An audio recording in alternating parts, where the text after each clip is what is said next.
Muito obrigado, senador. A gente muda essa mesa e vem a outra em seguida. Muito obrigado, senador Paulo Paim, indiscutivelmente um dos grandes, se não o maior parceiro que nós temos no Congresso brasileiro. E, em nome de quem, eu quero deixar meu testemunho aqui. Não foram poucas as reuniões que nós tivemos segunda-feira, 8 horas da manhã. E você sempre presente. Isso tem uma característica de Vossa Excelência, a pontualidade. 8 horas da manhã, reunião.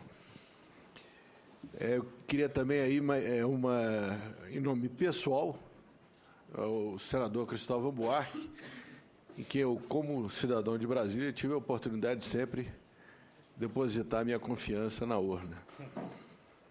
Eu queria pedir licença, senador, para passar um vídeo de apenas 1 minuto e 15 da campanha do Ministério Público do Trabalho e da Conatrai, campanha Somos Livres, sobre a temática do trabalho escravo, por favor. Olá, eu sou Wagner Moura e eu já tive dias muito difíceis de trabalho. Dias em que nada deu muito certo, em que eu trabalhei demais, em que eu fiquei cansado, em que eu fiquei triste, em que eu fiquei frustrado, em que eu não concordei com o que estava acontecendo. Mas sempre, mesmo no meu pior dia de trabalho, eu sempre tive água limpa para beber, eu sempre tive um banheiro decente para usar, eu sempre tive comida, nunca ninguém me bateu, nunca ninguém me obrigou a ficar no meu trabalho sem que eu quisesse. Enfim, eu sempre fui livre. Mas essa, infelizmente, não é uma realidade para muitos brasileiros, para muitos trabalhadores brasileiros. A nossa definição de trabalho escravo no nosso Código Penal comporta 2 pilares muito importantes: trabalho em condição degradante e trabalho em jornada exaustiva. E uns parlamentares do Congresso Nacional querem tirar esses 2 pilares do nosso Código Penal, da nossa definição de trabalho escravo. Não vamos permitir que isso aconteça. Acesse somoslivres.org e diga sim à liberdade e aos direitos humanos. Muito bem, meus cumprimentos. E, doutor Ronaldo, se me permitir, como eu tenho feito com o da Ana Matra, que ela autorizou que a gente usasse, se Vossa Excelência permitir, esse vídeo passa agora a ser integrado a todas as comissões de debate que faremos nos estados e mesmo aqui, a Ana Matra e o vídeo também que você apresentou. Com certeza, será muito importante isso. Total. Eu acho que o vídeo resumiria basicamente tudo que eu teria que falar nesse momento. Mas eu quero me ater a algumas questões muito particulares. Há cerca de um século atrás, éramos referência mundial de precarização de trabalho. O trabalho escravo era regulamentado no Brasil, era um direito das pessoas possuírem escravos. O Brasil era referência. Hoje, 2016, somos também referência em trabalho escravo. Mas somos referência positiva. Referência de uma legislação protetiva dos trabalhadores para que não sejam submetidos ao trabalho escravo. E, principalmente, referência no combate ao trabalho escravo. Nos últimos 5 meses, 2 procuradores do trabalho, que inclusive estão aqui presentes, o doutor Cristiano e o doutor Rafael, estiveram no Peru, fazendo treinamento, através de um convênio firmado via Organização Internacional do Trabalho. Treinamento ao governo, do governo peruano, de trabalhadores do governo peruano, sobre combate ao trabalho escravo. Estamos exportando conhecimento. Muito bom. E qual é a perspectiva que nós temos? A perspectiva sombria de voltarmos a ser referência negativa.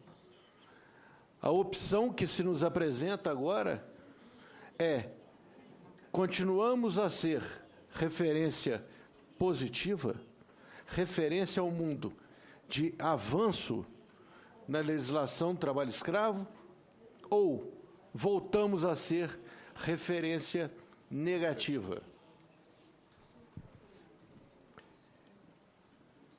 O nosso convidado trouxe-nos alguns exemplos, algumas vivências. E enquanto ele trazia, eu ficava lembrando de operações de trabalho escravo que eu e alguns colegas procuradores de trabalho fizemos.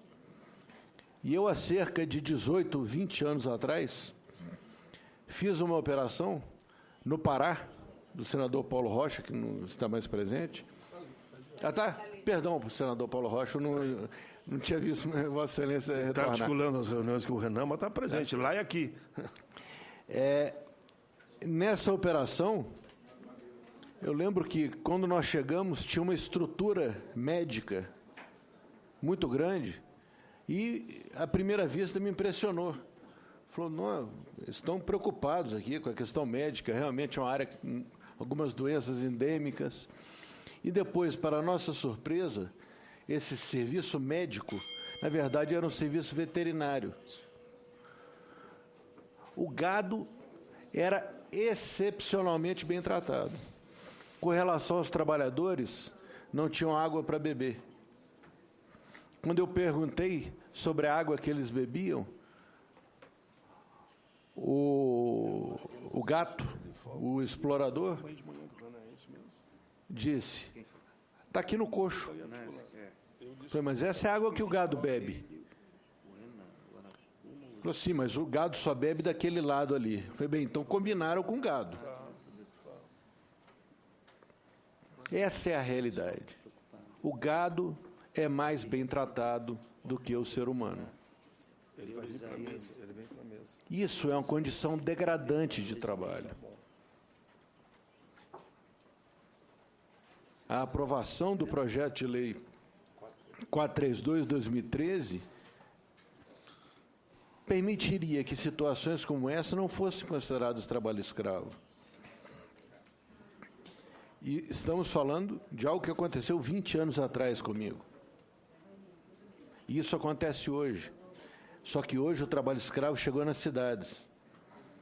No ano passado, 60% dos resgates de trabalhadores em condições de trabalho escravo foram feitas em área urbana. O que é questionado pelo setor produtivo é que é necessário que haja segurança jurídica. Pois bem, devemos ter segurança jurídica. E eu desconheço ações civis públicas e seguidas de julgamento da Justiça do Trabalho, que está aqui excepcionalmente representada, que não tenham tido o cuidado, que não tenham tido o esmero de efetivamente, somente... Um minuto, procurador, por gentileza, somente condenar aquelas situações onde há efetivamente o trabalho escravo.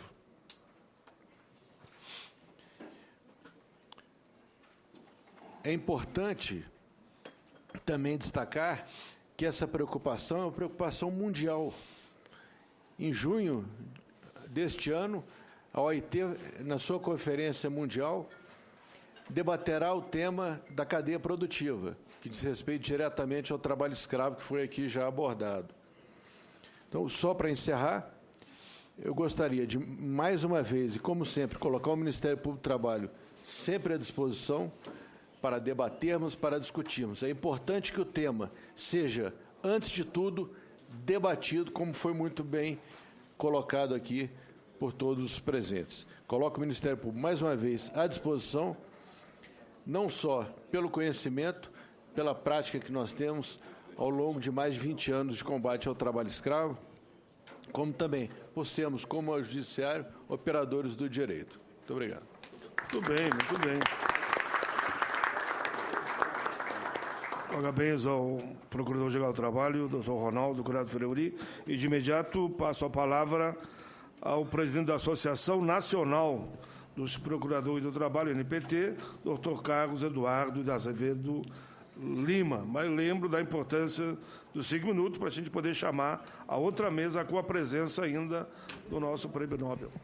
Obrigado, senador Paulo Paim, senhor presidente. Em nome de Vossa Excelência, peço licença saudar a todos os presentes, até dado a adiantada hora, e destacar a honra de participar deste debate, não apenas em razão da relevância do tema, mas de poder participar ao lado do senhor Kailash Satyarthi, que, como disse o ministro Lélio Bentes ontem no Supremo Tribunal Federal, mais do que belo e inquestionável discurso, esse discurso vem coroado justamente toda a sua bela história de vida, que ele mostra que, na realidade, ele vivenciou na prática aquela atuação voltada para o combate ao trabalho escravo, essas formas nefastas de escravidão contemporânea.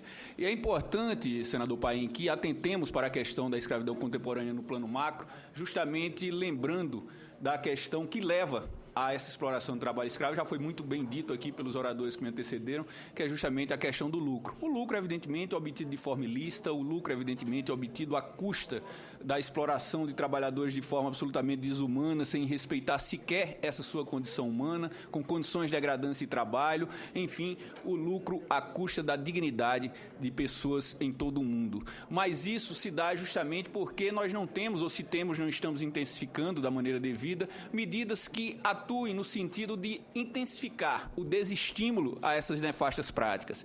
E digo isso porque é muito clara a concorrência desleal que essas empresas praticam, justamente por descumprir a legislação e, com isso, reduzir seus custos drasticamente. E, com isso, conseguir concorrer de forma, repito, desleal, praticando um verdadeiro dumping social em relação às demais empresas que cumprem a legislação. E, veja bem, estou falando das demais empresas que cumprem o que deve ser cumprido e não que fazem algo a mais do que já em benefício dos seus trabalhadores. Então, em razão de tudo isso, precisamos, efetivamente, avançar para que essas situações tenham sanções cada vez maiores, cada vez mais exemplares, enfáticas, emblemáticas, para que esses trabalhadores que estão em situação de vulnerabilidade, podemos pensar aqui em inúmeros exemplos, trabalhadores em situação migratória regular, trabalhadores migrantes dentro do próprio território nacional, trabalhadores embarcados, seja em navios de cruzeiro, em outras embarcações, trabalhadores, inclusive, que na exploração de sua força de trabalho acabam sendo submetidos à prática de delitos acessórios. E esses trabalhadores estão em situação de extrema vulnerabilidade. Esse dos delitos acessórios,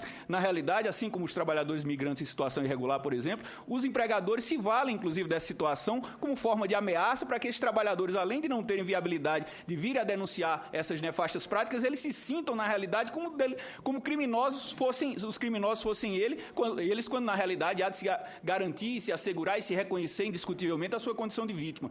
Mas, na realidade, essa vulnerabilidade, além dela ampliar o lucro enormemente dos exploradores dessas nefastas práticas, elas também aumentam exponencialmente as chances de impunidade. E justamente por isso entendemos que isso deve ser tido como agravante nas sanções que têm o caráter e devem ter o caráter inegavelmente pedagógico desses exploradores, pegando, evidentemente, toda a cadeia produtiva e não apenas aquele que está na ponta, que muitas vezes não tem sequer idoneidade econômica, como não raras vezes observamos. Então precisamos, seja na questão penal, e o próprio 149 do Código Penal, em muitas situações, já prevê aumento da pena de até a metade, em situações lá que nós venhamos a tomar como paradigma para ampliar essas sanções, sejam nas indenizações por danos morais coletivos, para mostrar que, ao invés de ser algo que vale a pena para os empregadores inescrupulosos que se valem dessa prática para aumentar seu lucro à custa do cometimento de ilícitos e da afronta à dignidade dos trabalhadores, que, ao invés de valer a pena, pelo contrário, isso gere sanções realmente mais efetivas, cada vez mais enfáticas, para, repito a expressão, para que sirva como uma espécie de desestímulo cada vez maior à utilização dessas práticas. Isso, se nós formos observar, senador Paim, em relação ao descumprimento da legislação, em qualquer segmento que nós observemos, nós chegaremos a essa conclusão. Legislação sanitária, por exemplo, um restaurante ou outro estabelecimento do tipo que cumpre a legislação sanitária, que adota todos os procedimentos, é evidente que vai ter um custo elevado para cumprir a legislação e vai ter uma dificuldade em concorrer com seu vizinho que está ali, que não cumpre a legislação e tem um custo menor. Se estivermos tratando de afronta à dignidade, a situação é muito mais grave. Então, nessa linha, senador, já caminhando para a conclusão, até para ouvir todos os participantes, eu destacaria que essas questões, como a lista suja, cada vez mais atacada, a lista suja do trabalho escravo, questões como os selos de segmentos econômicos, e a ONG Repórter Brasil acompanha de perto, como no setor de carvão e tantos outros, e questões como a emenda 81, que prevê a expropriação de propriedades urbanas e rurais em que houver a constatação de trabalho em condições análogas de escravo, eles servem com maestria para essa questão de intensificar o desestímulo. Só que o PLS 432, à guisa de regulamentar essa emenda 81, que é o verdadeiro símbolo dessas medidas que intensificam as sanções a quem explora o trabalho escravo, na realidade ele esvazia a conceituação de trabalho escravo e nos traz a uma verdadeira vitória de pirro, porque ao mesmo tempo que a sociedade comemora uma vitória com a aprovação da emenda 81, na época a PEC do trabalho escravo, que demorou 15 anos para ser aprovada, ao mesmo tempo a sociedade vê, na realidade, esvaziada a conceituação de trabalho escravo, como se por um mero ato formal, um mero projeto de lei, se pudesse mudar a realidade, o que, lamentavelmente, é o que se está tentando fazer, e isso é extremamente grave. E o Brasil, e já realmente caminho para a conclusão, senador, o Brasil é exemplo, como já foi colocado aqui pelo Procurador-Geral do Trabalho, é exemplo mundial no combate à escravidão contemporânea. E tanto é que no protocolo adicional à Convenção 29, na Conferência Internacional do Trabalho em 2014, foi reconhecido isso e foi uma verdadeira liderança. Se nós viermos a aprovar em nosso ordenamento jurídico medidas tão nefastas, e me permita assim falar, como o PLS 432, nessa parte que retira as condições degradantes de trabalho, a jornada exaustiva da conceituação do trabalho escravo, esvaziando na realidade essa conceituação, nós teremos um efeito simbólico extremamente negativo da prática brasileira. E o senador Cristóvão falava há pouco que o Brasil, em 1888, foi uma das últimas nações ocidentais a abolir, ao menos formalmente, a escravidão. Hoje, em pleno século XXI, se nós viermos com isso, nós estaremos realmente passando uma mensagem para o mundo pretensamente civilizado, muito ruim, da nossa atuação, que é tida como exemplo e que precisamos realmente avançar. Como já dizia Renato Russo, ser livre é coisa muito séria, e é tão séria que envolve uma série de outras questões, inclusive o respeito à dignidade. Muito obrigado, portanto, não ao PLS 432.